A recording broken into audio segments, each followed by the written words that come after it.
Good evening, and I'm Henry Neufeld of Elgin Publications. Welcome to my Thursday night Bible study, where we're continuing the study of eschatology, and in particular, right now, we're looking at it in the context of the book of Daniel. I led up into just to the interpretation of the 70-week prophecy of Daniel 9 last week. And put together a couple of, or listed some questions that you should ask yourself as you read and study this material. Tonight I'm going to be joined by Elgin Hushbeck. He's just been teaching a Bible study on this. He's also one of our Elgin authors, Evidence for the Bible and Christianity and Secularism. And he's a Christian apologist. Daniel 9 does come up fairly frequently in Christian apologetics. In particular when we're dealing with prophetic material. Before we go into this, I'll give a quick introduction afterward, but let's go to the Lord in prayer. Lord, I do thank you for being with us and for the promise of the Holy Spirit to lead us into all truth. I ask that you will open our minds to hear your word tonight in Jesus' name. Amen. Okay. Let's just really let me summarize those questions. I'm then going to give the primary amount of time to Elgin to lay out the interpretation. Well, I may bring in a few points. I've been trying to leave the dating of the book of Daniel open. And tonight in particular, it will actually work quite well in that, at least as Elgin has put it to me for his interpretation, the dating doesn't matter, but also think a little bit about this as you go through. Some portion of this prophecy is going to be predictive pretty much no matter where you put it.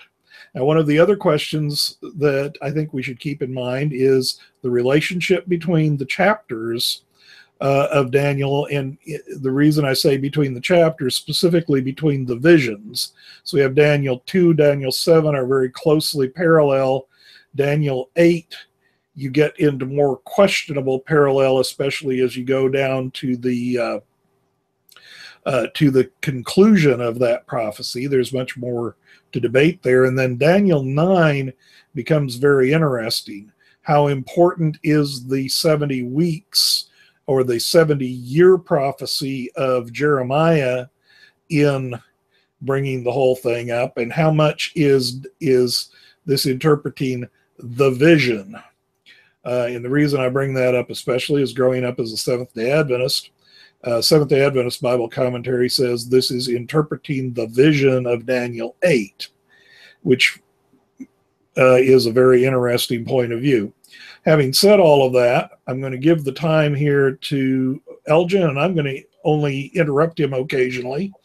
And so just basically we've been through the prayer of Daniel. Elgin, start us in as we go into the 70 weeks, determined, cut off, etc., and move on from there.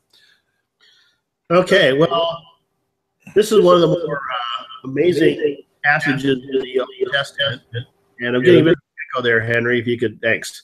This is one of the more amazing passages. It's also one of the most controversial passages for, I think, what will become very obvious reasons here. It starts off in verse 24 with 70 weeks have been decreed concerning your people and how your holy city, to restrain transgression, to put an end to sin, to make atonement for lawlessness, to establish everlasting righteousness, and to conclude vision and prophecy, and to anoint the most holy place. One of the things that strikes me about that passage at the beginning is it almost sounds like a summary. I mean, if you look at what's being said there, you could find this at the end of some prophetic passage as a summary of what's going to happen. And to me, it's hard not to read that as a Christian, as seeing that as the final final defeat of sin and the institution of God's kingdom on earth. To establish everlasting righteousness, to conclude vision and prophecy, to anoint the most holy place, to make an atonement for lawlessness. This is, I think, putting in a tent peg at the beginning, because Daniel had made a particular prophecy early on about when would the 70 weeks end. And I think what's being shown here is he's actually being given a prophecy that is going to extend beyond what he had asked for. He's going to get much more than what he had asked. So I think that's one of the initial things to get started with here. Let me ask you a quick question there, Elgin, as we're going in.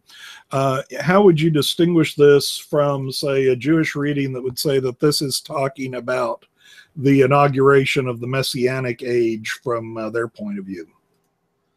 Well, I would say that that's what they would call the Messianic age is probably what we would call the second coming of Christ. I mean, it's pretty much the same thing. From their point of view, from Daniel's point of view, which is what's being described here, we are, to some extent, when I say this is be the second coming of Christ, I'm reading Christian understanding back into that view. But I think it's the same view. Okay, and one other question when you're talking about, and you may be coming down to this a little bit later, when you talk about interpreting the vision, as he says, and that's not quite, it's a little further than where we are here, but you already referenced it as you're talking about. Which vision of Daniel do you see the 490 years or the 70-week prophecy interpreting? Which of the vision, when Gabriel comes, and I'm going to have to look here and get, it's in the 20s, came to me, let me get the, consider the word and understand the vision is 23 just before you went in. So understand the vision. Now consider the word could well be the prophecy of Jeremiah 29:10, and it's also in 25. But it could also be the vision that he's about ready to be given. So you're talking about it could be forward-looking for consider. I think it's forward-looking.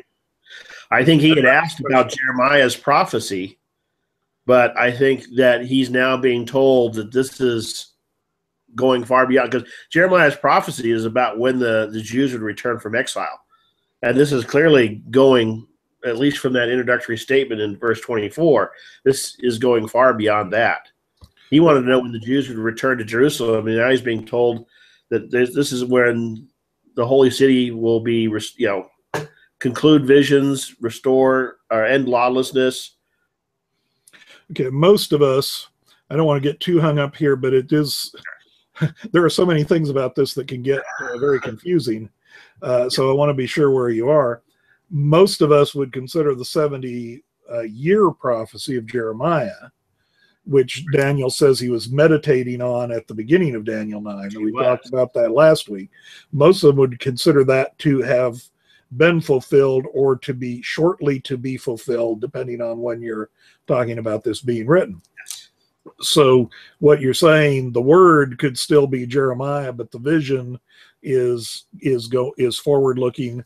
So and just going back to my own SDA background and the kind of historicist reading, that vision was always referred back to Daniel 8, which I think is very problematic. Yeah, no, I think this is an interpretation of 8. This is another vision.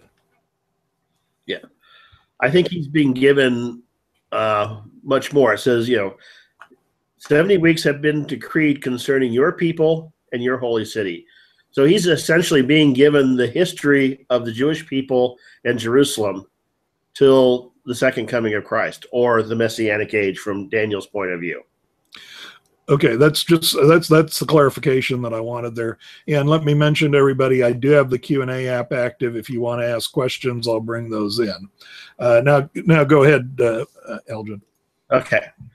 So verse 25, so be informed and discern that 7 weeks and 62 weeks will elapse from the issuance of the decree or the command or word to restore and rebuild Jerusalem until the anointed ruler, the plaza and a moat will be rebuilt, though in troubled times. And he first starts off by talking about 70 weeks, but now he's only talking about 69. And we'll see why that 70th week is not included here at the moment. But he divides it up into two sections. The first being 7 weeks and then 62 weeks, which are 49 years and 343 years. So, and have you covered why these are years and not some other period of time, or is that something we need to get into? Well, I've talked in our discussion about year-day principle and so on. I did not talk about it in particular in connection with this because there's some slight variation here. I think Daniel actually makes it much clearer than in many cases where prophetic interpreters apply the year-day principle that we're talking about years. In this particular case, it seems a fairly clear.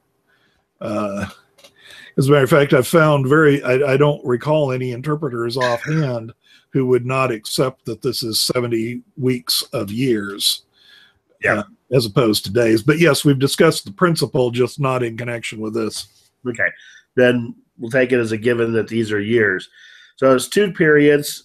The first period is Jerusalem will be rebuilt and with a moat or a trench, and it will be done in times of trouble, which is actually a fairly good description of how Jerusalem was rebuilt when it was.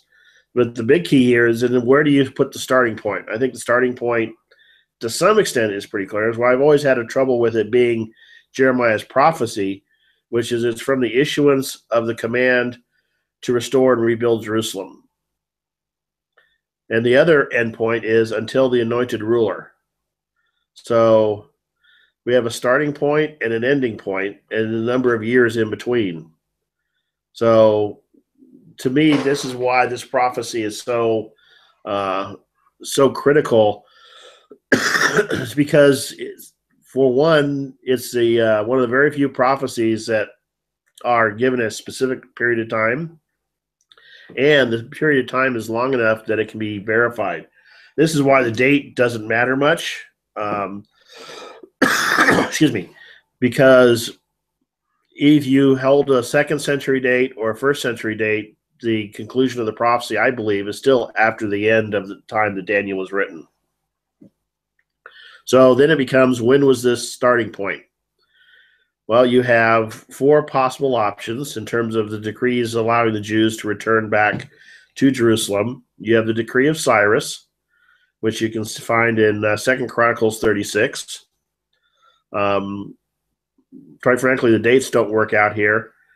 And there's a number of different ways of interpreting this, but if you take a symbolic view, the dates don't matter at all. But if you take this as a historical prophecy, which I think given the specific periods of 7 weeks and 62 weeks, that tends to imply a much more fixed dating than a sort of a flexible generic. So Cyrus is one possibility, but we know the city wasn't rebuilt, and it was basically the money that Cyrus sent back was to rebuild the temple. You have Darius, who issued another decree, and that was basically a reissuance of Cyrus's decree. Then you have Artaxerxes I to Ezra in 458, which also sent money back, but he also said that whatever you have left over, you're free to do with what you want. And Ezra took that, we see in 9:9, to set up the temple, to repair its damage, and to give us a protective wall for Judea and Jerusalem. And then you have a 4th decree is Artaxerxes to Nehemiah in 445, which was again more of a reissuance of the Artaxerxes command. Those are the 4 possibilities. I think the most likely one, I mean, in all honesty, I'll have to admit, if I was a Jewish person trying to figure this out and calculate out the dates in the 2nd century, any of these might be pretty acceptable, given the flexibility of prophecy. But as we look at this, if you take the 49 years from the date of Ezra's Xerxes decreed Ezra, then the temple would have been rebuilt in that time. And if you take the accompanying 62 weeks after that, that will bring you up to 26 AD, which just happens to be very close to the time that someone who could make a pretty good claim to being the anointed ruler came about. So I think that's one of the reasons this is the most amazing prophecy, because it essentially, at face value, predicts when Jesus would come down to the year. I have to unmute. I'm keeping myself muted to make sure that we don't get the the echo there. So let's look at this for just a moment. Now, you're giving 4 dates of the decrees we have, and these are ones that I'm familiar with. Of course, we should mention that the 5th one, there's actually really 6 dates proposed. So I just want to make sure that you get the other 2. Sure. And you mentioned one of the other 2, which is the date of the date that Jeremiah spoke the prophecy, which would be 2910. But the problem with that date is, of course, we don't have a precise dating on it, although we got a fairly close one based on the letter to Jerusalem. The second is the destruction of Jerusalem, which is actually a fairly common in critical commentaries as the potential starting point, because you go 587, 586 through 539, 538. You're very close to your 49-year period of the first 7 weeks before that first decree. I'm just pointing out those 2 dates as possible. I'm not really going to go into the rest of it unless I've got all my in Porteous's commentary, which is I've been using as kind of my key critical commentary to follow along. I've got my calculations in the margin as to how loosely you have to take the numbers in order to follow which thing. So we can go over that if we have time. I just wanted to ask that. And then the second thing, because I've read about it, I want to make sure we bring it in here, because you bring it to AD 26. AD 26, or I learned when I was growing up, was AD 27 for the date that you're talking about. But this plus or minus 1 year is not really the issue. That is not a year that most people think about as a key year for Jesus. I mean, it's just those who we are always hearing, 30 plus or minus or something of that nature, 26, 27. Unless you've been into this kind of dating, that's probably not something you've heard a lot about. 2 things. One, I don't believe this is, there is another date. Excuse me, the Nehemiah date. So proponents of that go into some pretty elaborate calculations. They convert it into what they call a prophetic year, and then count the number of days from the issuance of decrees, and they end up with what they think is the triumphal entry in 33 AD. I think they're over-engineering the problem, shall we say. I'm not concerned. 26 doesn't bother me at all, simply because this is until the anointed ruler. That would, to me, be the beginning of his ministry. So when did his ministry begin?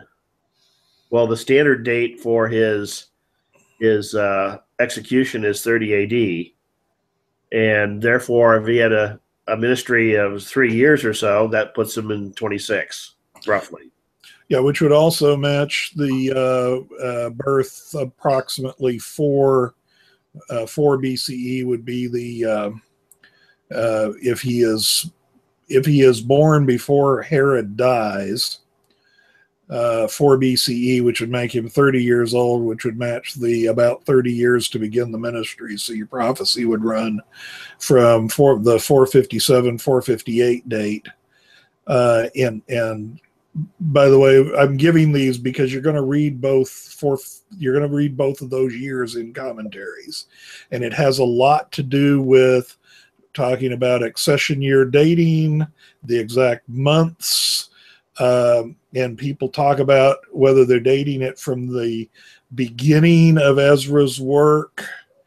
I mean, there's, like you said, there's an awful, you can do a lot of over engineering, and there's plenty to discuss without that. But I just want people to be aware that you're going to read both of those dates, and they're not really talking about two different interpretations. They're talking about two different readings of very fine details. Yeah. And by the way, I don't believe that anybody in the first century could have worked this out, simply because, we have the benefit of scholars who have pored over all the ancient records and spent lots of time trying to correlate all this stuff. That would have been pretty much impossible in those days. things were measured in terms of the reign of so and so in the 5th month of the 3rd year of so and so's reign, which would be different. I know Thucydides, when he did the Peloponnesian War, struggled greatly with that, just over the Greek colonies trying to come up with a system. So he ended up just saying, this is winter, summer, 1st year. And that was the only way he could make sense of all this. So I don't think this was possible for somebody to have worked out, although I think Daniel has put it in there, and I think they may not have worked out the year, but they could have generally worked out the time frame.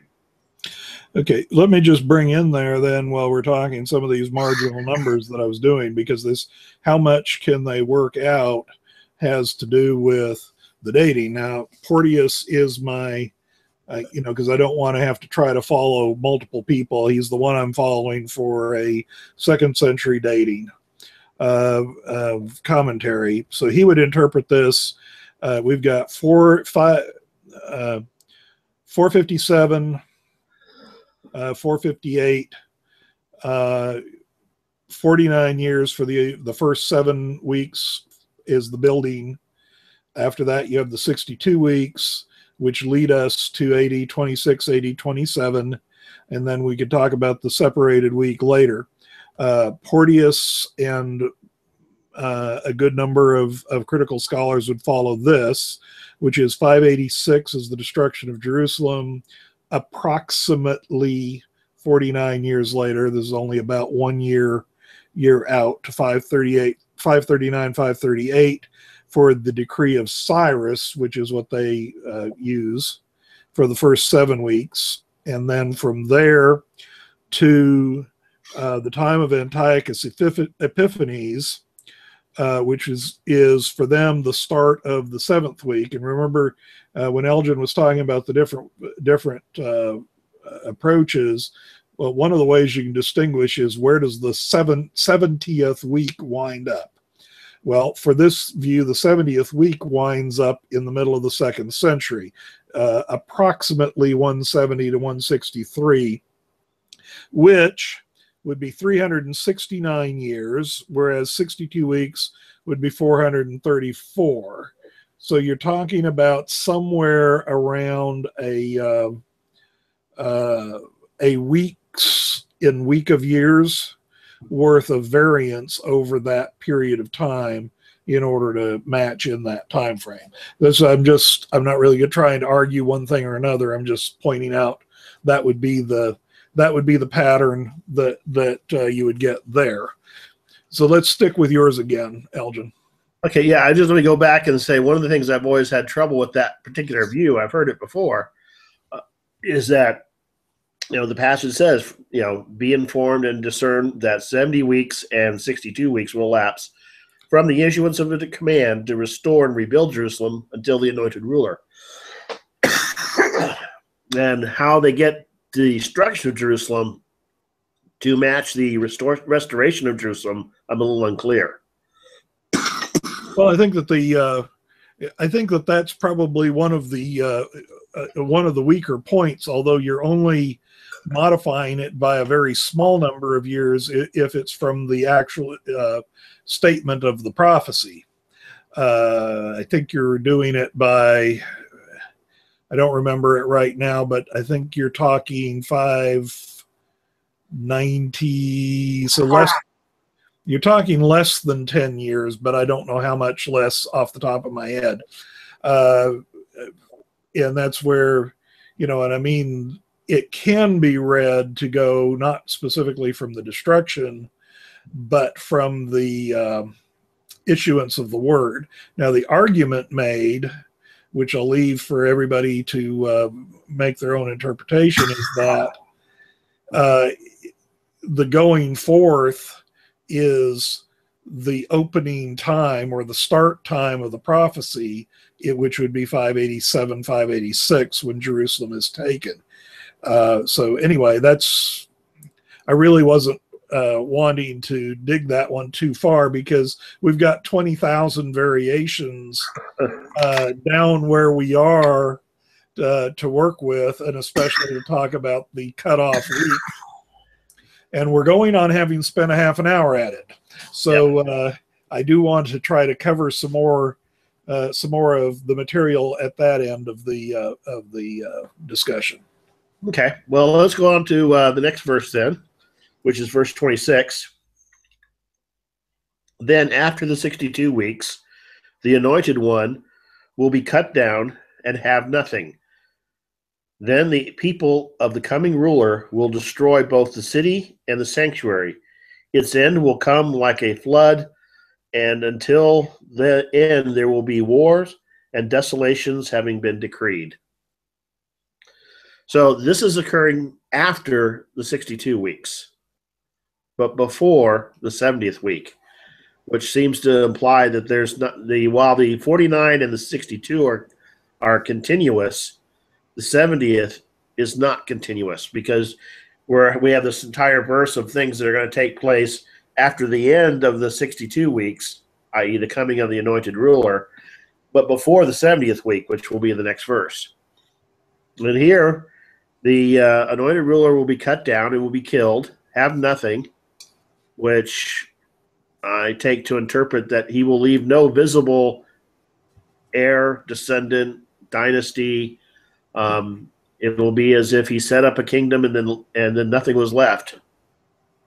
And then the people of the coming ruler, which I will believe that would be the Romans, will destroy the city and the sanctuary, which we know they did in 70 AD.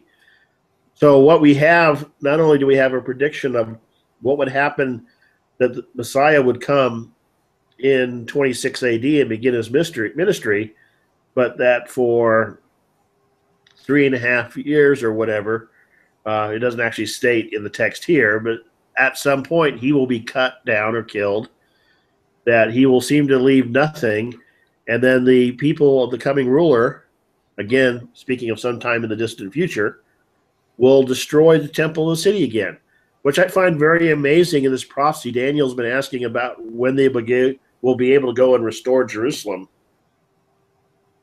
And he's being told it's going to be destroyed again. Okay, a quick question for you in there that may seem mildly irrelevant, but just for the record, what translation are you reading from? ISV. ISV, okay.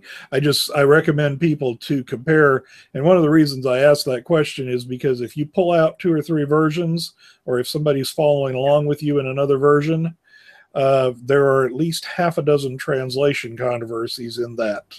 Yes, sir. In that verse, which I is not that I'm thinking that you need to cover them all. I just want people to be aware. Yeah. If you're following in a different version and you're reading differently, this is not because one or the other of the translators doesn't know Hebrew, but rather because there are some translation issues here that are very, you can come to different conclusions on certain issues. Broad outlines, however, we've got a key set of words that are fairly clear. Anyway, now go ahead again. Yeah, I'm aware of that. I am trying to keep this. I just, as Henry mentioned, I just finished teaching this in my Sunday school class, which what we're hoping to cover here in an hour, it took me 3 weeks to cover, 3 hours to cover. So I'm trying to move quickly. But anyway, I'm not known for moving quickly, but go ahead. But anyway, you can see here, I think this is matches history very well. If you want to talk about what happened after Messiah came, he was killed. The Romans came and destroyed the city and the temple. And then the end will come like a flood, which it did. It came very quickly. Till the end, there will be wars and desolations, plural, having been decreed. So after the end of the Messiah, there'll be a gap. It will be a considerable time, unspecified as to how long that time will be. And I think one of the key points here is to remember back in 24, because why is there a gap? Back in 24, he was told 70 weeks have been decreed for your people and for your holy city. This is a prophecy of the Jewish nation and of the city of Jerusalem in particular. And up until the coming of the Messiah, God was working through the Jews primarily, right? Since that time, he's been working through the church. But the Jews will play an important role in the end times, which is the 70th week. So I think the reason for the gap is because he's describing to Daniel the role of the Jewish people and the role, in particular, of the city of Jerusalem. So, any questions before we go to 27? Yeah, before you go to 27, so what we're looking at here is, in effect, we have a fairly tight set of numbers in the interpretation that you're giving, running from 457 through, or 458 through 26 AD, plus or minus. Let's ignore the details. And then at that point, we have essentially an unknown value of X leading up to where we're going to get to the cutoff 70th week. In other words, the 70th week is substantially separated. Yes. Okay. So that's just a matter of clarity. Let's go ahead through verse 27 so that we've at least read all of the verses before I interrupt you more than that. Okay.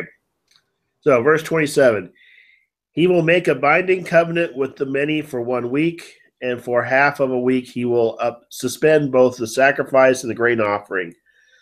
With spreading abominations he will cause desolation until it is complete, and what has been decreed is poured out on the desolator. So I think this is a very broad outline of the 70th week, where he will make first off, I believe this is the coming ruler. Some argue, I know, that it's Christ, but I don't think that makes sense in the prophecy or the context. So the 70th week is now here, that he will make a covenant for 1 week. Jerusalem and the Jews will once again play an important role. But at the half a week, the 3.5-year mark, which tends to line up with other parts of prophecy, he will suspend both the sacrifice and the grain offering. Whether those are actually going on, or if this is describing the suspending of the visible aspects of the religion, and will spread abominations that will cause desolation until it is complete. And what has been decreed is poured out on the desolator, i.e. God will step in and put an end to it. That part I don't believe has happened yet. That is still in the future. Okay. I'm just noting here just for fun, because I changed my banner for this eschatology. I read it off where I took from the CEV because it's kind of clear. Matthew 24:36. No one knows the day or hour. The angels in heaven don't know, and the Son himself doesn't know. Only the Father knows. And then underneath it, I put deal with it. I was simply going to point out that your interpretation does not actually threaten the no man knows the day or the hour, since the 70th week is separated by an unspecified period of time. Yes. And really not even a lot of landmarks put in there for anybody. No, it just says there'll be lots of wars and desolations. which pretty accurate. So, well, that might be accurate about a lot of periods of history, but in any case. Unfortunately, yes. Okay. So since we're through that, and I know that there's a lot more that can be said. Let me say one thing real quick here. Right. You made a couple of comments on plus or minus a year. Let me just concur with that. I think we oftentimes try to insert modern concepts of precision into biblical language and biblical time periods, which didn't really exist. So that's, for example, the 70 years of Jeremiah was actually a 68. I don't think that shakes my faith in biblical prophecy one bit. I think they rounded numbers just the way we round numbers today. So, if something's plus or minus a year or two, or even 3 or 4 years, wouldn't bother me one bit. The plus or minus a year there is often a matter of calculation. If you because we don't know, for example, and people don't understand the accession year issues. Yep. So that when you're trying to figure out it's in the 7th year of so-and-so, did you count the accession year or not? Yes. Is going to move things by 1 year, one way or the other. But I think that goes a lot into what you were saying just a little bit ago about over-engineering. Because I recall being handed a book some years ago by somebody who wanted me to evaluate it. It dealt with measurement, and the author called himself a metrologist. His whole thing was about measurements. And so he would propose things like additional layers covering the Great Pyramid, specifying the thickness down to in millimeters to 4 decimal places, which I'm not sure what you'd call those. But, dealing with a hypothetical layer of plaster and specifying it down to millimeters, you're trying to state numbers more accurately than your data provides you the opportunity. All that does is make people think you know something that you don't.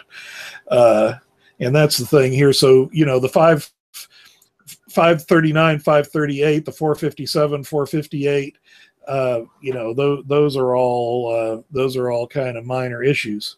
I wanted to bring in the one thing here now is that there is a certain element from historicist group that do not cut off the 7 weeks in time, but rather think they're cut off in nature, which is a 7-year period. And this is what I learned growing up as an Adventist, although I've found it actually with some other interpreters. So the 7 years becomes 3.5. First 3.5 years are the 3.5 years of Jesus' ministry, and then Jesus is cut off, and then the second 3.5, as I learned this when I was young, that comes to the end of the trial period for the Jews to accept their Messiah. And so the 490 years entirely ends in the past, just as it would so that's where I divide the 3 possible views and then go to variants. One puts it in the 2nd century with Antiochus with a 7-year period. One puts it in the 1st century with the ministry of Jesus as the first half, and the early Christian church, which they terminate generally with the stoning of Stephen. And you'll understand that dating there is even less precise than some of what we've been talking about. And then, so that 7 years there, and of course the third is what you're proposing, which is the 7 years is cut off indeterminate period of time and comes down in the future. Now, I'll point out, I'm giving this just because it's in the commentaries. This particular interpretation of the prophecy is one of the things that I did not keep about my upbringing. I don't accept that particular view of Daniel 9. But filling out the picture, I guess is what I would call it. So let's go ahead from there. What would biblical scholars be if they didn't come up with alternatives? The only thing that bothers me about reading about this sort of thing is the number of times that people say it's completely obvious. And I don't mean that you shouldn't support your particular viewpoint, but the fact is, in prophetic interpretation, there are always large numbers of variants by people who, at least on paper, are well qualified to be doing the interpreting. But sometimes that doesn't mean that, that it all makes a lot of sense. You wonder if they were struggling to come up with a PhD thesis. Well, I think Seventh-day Adventist interpretation of Daniel largely had not to do with struggling with coming up with a PhD thesis, but figuring out why everybody stood watching for Jesus to come on October 22, 1844, and explaining what happened afterward. So a great deal of that interpretation, and that's one of the reasons why Adventists are very insistent that the 490 years, or that this prophecy must start at the same time as the Daniel 8:14 prophecy. And what they're really doing is importing the dating of the decree to restore and to rebuild, the 457 date. They're importing it back into Daniel 8. Yeah. Which, by the way, moves that point in time out of the context of where the prophecy comes up. In Daniel 8. Yeah. It's kind of it's more problematic for Daniel 8 than it is for Daniel 9, by far. Well, what I did when I taught this is when I got to the end of 27, I went back and read 24, because again, 24 is the context. Okay, go ahead. Let me just remind everybody, we do have the Q&A app if anybody has audience questions for us, although we'll probably come up with enough of our own. Go ahead. So, verse 24 again, which is the context for this passage, is 70 weeks have been decreed concerning your people and your holy city, to restrain transgressions, to put an end to sin, to make atonement for lawlessness, to establish everlasting righteousness, to conclude vision and prophecy, and to anoint the most holy place. To me, again, that sounds like the Messianic age. So I think Daniel is being told what will happen for his people and for his city, Jerusalem, from where he's at, or because this is about somewhere in the next few years, the city will be restored, and to all the way up to the end times, the second coming.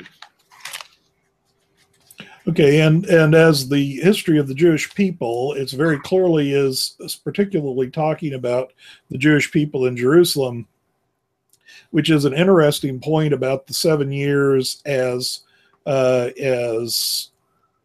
was taught it, which I just outlined, which is essentially it is a supersessionist argument that says God basically finished with the Jews in 33-34 AD as they date it, the stoning of Stephen. That's the 70th week is done, and that's the end of prophecies that have to do with the Jewish people. So that's a fairly substantial theological difference between what you're saying, which is God doesn't finish with the Jewish people until he finishes with all the people things, except for the eternal part. Yeah. So, and the thing that attracts me about this is, when you read through this, you don't have to make any really big leaps. Oftentimes, we have these stretches, or you have to say, well, if you assume X, Y, and Z, here the most straightforward interpretation, from the issuance of the command to restore and rebuild Jerusalem till the anointed ruler, right?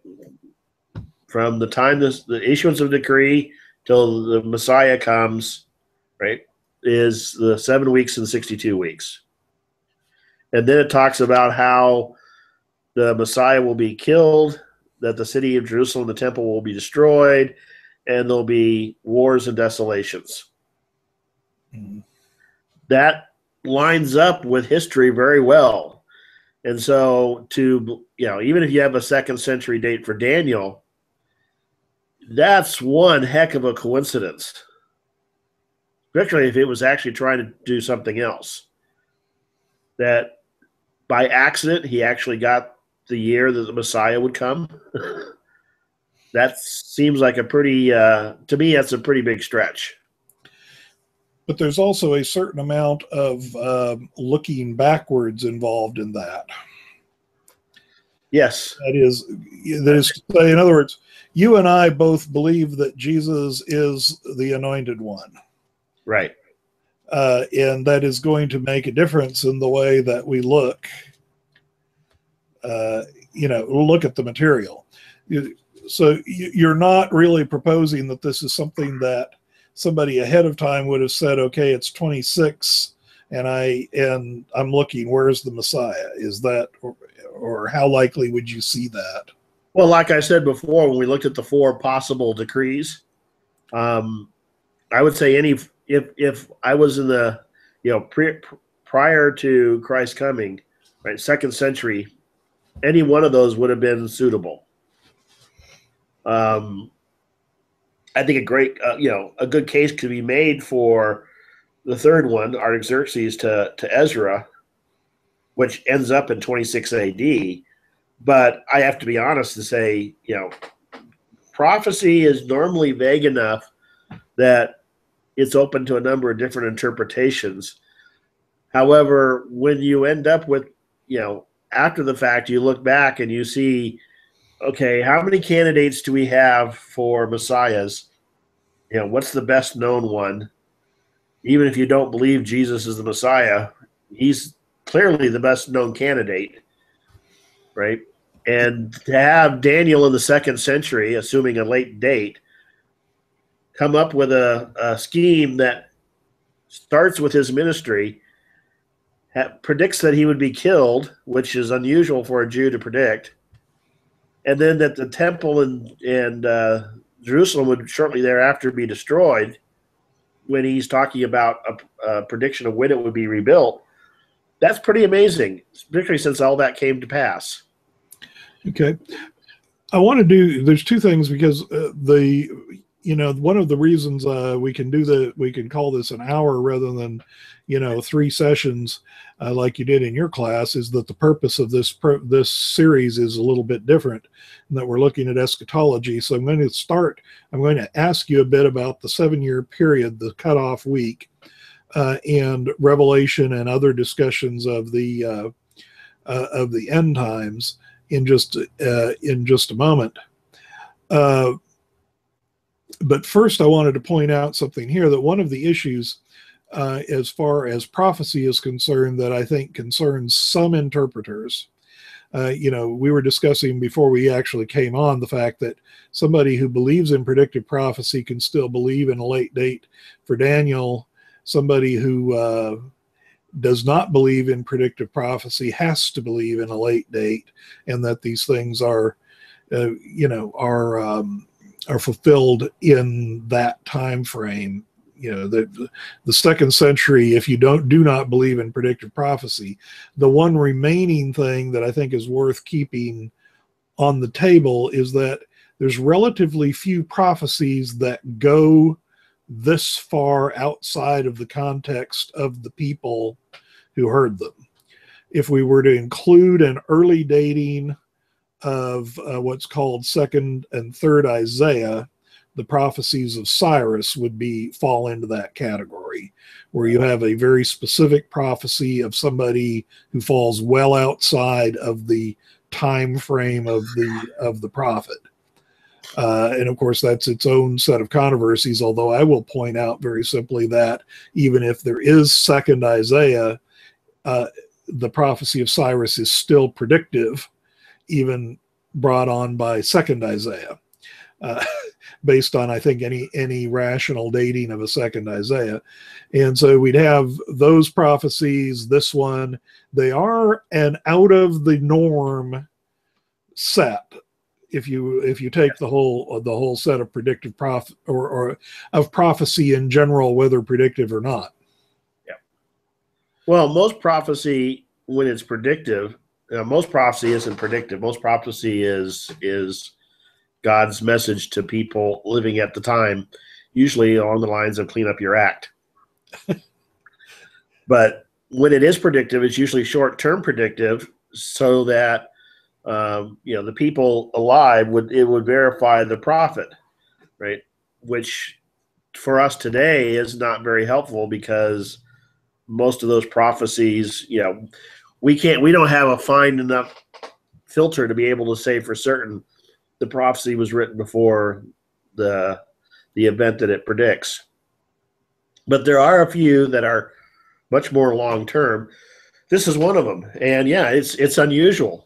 But then again, if you look at what it's predicting, it's predicting the coming of the Messiah and the role of the plan for the Jewish nation throughout history. So I think that's very unusual. And Daniel, some of these I think are put in for us more than for them, because we have the dating, we can figure this out. So let's switch then to us. And the reason I'm switching this or going in this direction is because of the purpose of the series, which is dealing with eschatology in general and how do we read all of the various materials that go in. So you take the 7 weeks that's cut off, and it's cut off by quite a period of time. Right. We're 2016, so we're going on. We're about 10 years short of 2,000 years worth of cutoffness. Yep. So I'm sure there's something significant in that. Yeah. Well, let's not go against my banner where I say, only the Father knows, deal with it.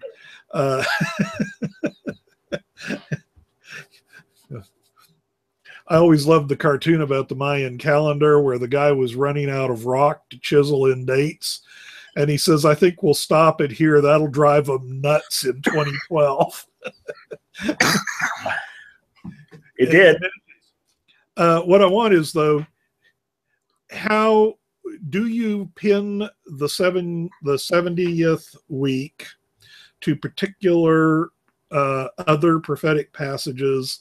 And if so, can you generally outline them? I know I'm not giving you much time, but just I'm really not asking you to do more than give where the push pins go in. Well, I think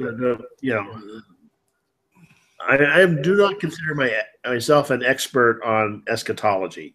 I do think the 70th week is the tribulation week that you see in Revelations, assuming, of course, it's 7. You started getting into a lot of various things here. I think the 70th week is something that's mentioned in the book of Revelations. There's also some other references to it in Daniel. So I do think that it is referenced and expanded upon further in other places. But without going, I'm trying not to start another hour's worth of discussion 7 minutes into the close. That's why I just asked for the push pins, because what you're saying is the 70th week, the 7-year tribulation, which we're going to get into. I mean, Revelation, that's largely in 12 and 13. Yeah. Where it gives you the 3.5, the 3.5s. And the reason I'm doing that, and I'll kind of put a couple of push pins in myself, so you can say whether we're looking here at the same thing. But to those who believe in a specific 7-year tribulation, it does come from Daniel 9. I mean, the broad outline of it comes from Daniel 9, connects to Revelation 12 and 13 especially. That is not all, but 12 and 13 especially. And that's where, in the fact that it's in the midst of the week, and similarly that in Revelation you have the 3.5 year time frames mentioned. So as I recall, it doesn't actually give us 7 years, it gives us 3.5 years, which of course adds up. So Revelation deals with halves. Yeah. And that's where we get all of the nifty pre, mid, and post-trib arguments, rapture, glorious appearing, tribulation, etc. That's all. So that's what I meant by getting the push pins in. Don't forget the all-important pan trib. Yeah. Well, and also pan millennial, because it gets pretty wild when you got pre, mid, post trib and post and a millennial. Yep. So you have quite a list of how you connect these numbers together. Yep. I happen to be post trib, but I surely hope the pre trib people are right. You'd rather be wrong on this one, but you think it's post-trib. Would that also mean, and again, since we're talking about the eschatology concepts, would that mean that you put the second coming of Christ and the rapture as essentially the same event? Pretty much, yep. Okay, that's because that's normally a post-trib has that. If you have a rapture that's either pre or mid, then you have the glorious appearing at the end of the 7-year period. And that's the reason, one of the reasons I think that you get so many views of that is that it's very cryptic. You're trying to tie together what you can't even really call quotes, but allusions. Assuming that the 3.5 years in periods mentioned in Revelation are illusions, that's all they are. They don't, it's not. The nice thing here in chapter 9 is Daniel is nice enough to tell us, I'm meditating on such and such a passage, which gives us, a lot to hang on to. Well, we got about 3 minutes left, so I'll leave that with you on what's important. Well, let me just conclude with one of the things I stress a lot in my class I've been going through on Daniel is that the purpose of Daniel, the purpose of prophecy, isn't to, give us a roadmap as to, how interesting things are going to be in the, newspaper tomorrow. It's not so much that we can predict the future. I mean, the subtitle that I use for Daniel is God is in control. And what these prophecies are showing is that even though we live in a chaotic world, and we may, I don't look to prophecy to find out what's going to happen, because I don't know if the 70th week is going to happen starting next week or in another 2,000 years from now. I have no idea. And so I don't look at prophecy for that reason or to try and predict the future, because I think God is smart enough that he's written it such that we won't know until it's happened. Once it happens, we can look back and see, yes, it was correct, like we can here. But until it happens, we really don't know, because it's not for us to know the future. It's for us to know that God is in control. And I think that's what you see throughout the book of Daniel, and all the various miracles and things are happening. And at each point along the line, the subtext of the whole book is that God is in control, which is a message that was critically important for the Jews who were taken off into captivity and now living in a foreign culture. How could they believe that their God was the true God when their nation had been defeated and their temple was in ruin? And yet God spoke through Daniel, and through a series of miracles revealed to him that he is still in control through to the end of time. Okay, and I think that that's a very good message for us to conclude with. I will be back next week looking into much more briefly than Elgin does with his Sunday school class, but we're going to go through 10, 11, and 12 in a brief way, looking at the impact of the symbolism on our understanding of eschatology generally, which is much less total time on each verse. I'll remind you that Elgin will be one of the co-hosts for Global Christian Perspectives tomorrow afternoon, 4 p.m. Central Time, And then next Tuesday night, we have our Energion Tuesday night hangout. Both of those events are on the Energion YouTube channel. This is on my personal channel, although I tend to use it for the same thing. So with that, Elgin, thanks for being with me, with us all tonight. And good night, everybody, and we'll see you next week.